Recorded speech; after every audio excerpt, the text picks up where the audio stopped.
உலகத் தமிழ் சொந்தங்கள் அனைவருக்கும் யூடியூப் நேயர்களுக்கும் எஸ்.வி. ராஜனின் மதிய வணக்கம். நேற்றைக்கு முந்தைய பதிவில் விதியை மதியால் மாற்ற முடியாது என்று புராணங்களில் சொல்லப்பட்டிருப்பது பற்றி ஒரு புராண கதை ஒன்று சொல்லியிருந்தேன்.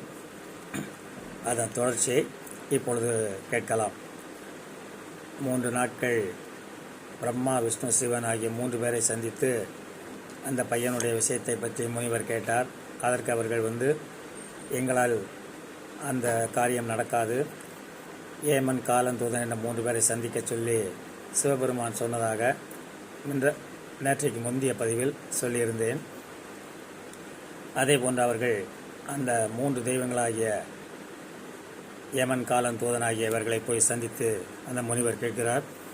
அப்பொழுது அவர்கள் அவர்களும் அதே பதிலைத்தான் சொல்கிறார்கள்.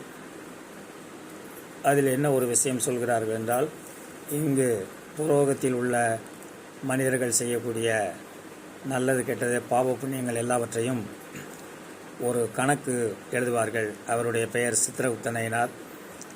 அவரை சென்று நீங்கள் கேட்டால்தான் அதற்கு சரியான விடை கிடைக்கும் என்று அவர்கள் சொல்லவே 6 நாட்களாகிவிட்டது.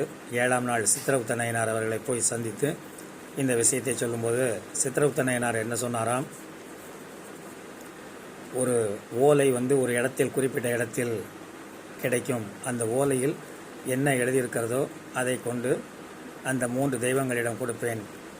யமன், காலதூதன் ஆகியவர்களிடம் கொடுத்து அதன்படி அவர்கள் அந்த உயிரை கவர்ந்து வருவார்கள் அப்படின்னு சொன்ன உடனே, அந்த ஓலை எங்கே தேடுவதுன்னா, ஒரு குறிப்பிட்ட இடத்துல நிறைய குமிஞ்சு கிடக்கும். கோடிக்கணக்கான மக்கள் இருக்கான, கோடிக்கணக்கானவருடைய விதியை நிர்ணயிக்கப்பட்ட ஓலை ஒரு இடத்தில் கிடக்கும்.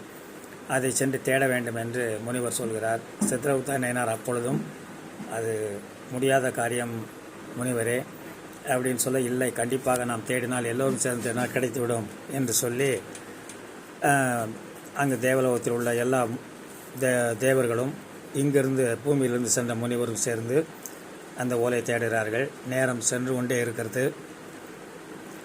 7ஆவது நாள் காலை அன்றுதான் அந்த பையனுடைய ஆயுள் நிர்ணயம் செய்யப்பட்டிருந்தது. ஆகவே பொழுது சாய்வதற்குள் தேடி எடுத்துவிட வேண்டும் என்று மிகவும் மும்முரமாக தேடி ஒரு வழியாக அந்த பையனுடைய பெயர் பதிக்கப்பட்டுள்ள அந்த ஓலையை எடுத்து விடுகிறார்கள். மிகவும் முனிவர் சந்தோஷமாக அந்த ஓலையில் என்ன எழுதியிருக்கிறது என்று படித்து சொல்லுங்கள் என்று சித்திரகுப்தனாரிடம் கேட்டாராம். சித்திரகுப்தனார், அதை நான் பார்க்க வேண்டாம், நீங்களே படித்துக் கொள்ளுங்கள், தெரிந்து கொள்ளுங்கள் என்று சொல்ல, அந்த ஓலையில் என்ன எழுதியிருக்கிறது என்றால், பூலோகத்தில் உள்ள ஒரு முனிவரும் தேவலோகத்தில் உள்ள தேவர்களும் சேர்ந்து என்று இந்த ஓலையை எடுக்கிறார்களோ அன்று அந்த பையனுடைய ஆயுள் முடியும் என்று எழுதப்பட்டிருந்ததாம். முனிவர் மேலே இருந்து ஞான திருஷ்டியில் பார்க்கும் பொழுது அந்த பையன் இறந்து விட்டார் என்பது தெரிகிறது என்று திருமுருக கிருபானந்த வாரியார் சுவாமிகள் அவர்கள் இந்த கதையை சொல்லியிருந்தார்கள். ஆகவே விதி என்பது நிர்ணயிக்கப்பட்ட ஒன்று, அதை மாற்ற யாராலும் முடியாது. நாம் வாழும் வரை இந்த பூமியில் மற்றவர்களுக்கு எல்லோருக்கும் முடிந்தளவு நன்மைகளை செய்து கொண்டு நல்லபடியாக வாழ்ந்தால் மறுபிறவி இல்லை என்பதும் புராணங்களுடைய கருத்தாகும். ஆகவே அடுத்த பதிவில் ஒருவருக்கு பரிசு தொகை, அதாவது ஒரு புதையல் கிடைக்க வேண்டியது ஏன் கிடைக்காமல் போனது என்பதற்கும் திருமுருக கிருபானந்த வாரியார் சுவாமிகள் அவர்கள் ஒரு கதையை சொல்லியிருக்கிறார்கள். அந்த கதை என்ன என்பதை நாளைய பதிவில் உங்களுக்கு சொல்கிறேன். நன்றி, வணக்கம்.